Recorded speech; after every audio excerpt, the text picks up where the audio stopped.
Paload nga. Anong SIM? SIM. Dual SIM. Yun. Dual SIM. Yung kilikili mo, nakakaduwal ang asim. Eh, anong number mo? Dalaga ka pa ba? Hindi. Madami na akong anak. O bakit kinukuha mo yung number ko? Para ano? Ititix mo ako. Tapos ako naman to si Marupok. Re-replyan ka.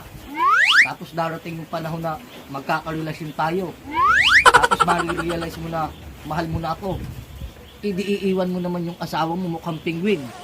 Tapos pupunta ka sa akin. Kasama mo yung mga anak mo. Ako naman to si Kulokoy. Tatanggapin kayo dahil mahal na kita. Tapos pag nagugutom na kayo at wala kayong makain, sisisihin mo ako. Saka mo lang maiisip na sana pala hindi ko na lang iniwan yung asawa ko kahit mukhang syukoy. Huwag ganun. Tara, igayak na ninyo yung damit ninyo. Tayo na. Adik ka ba?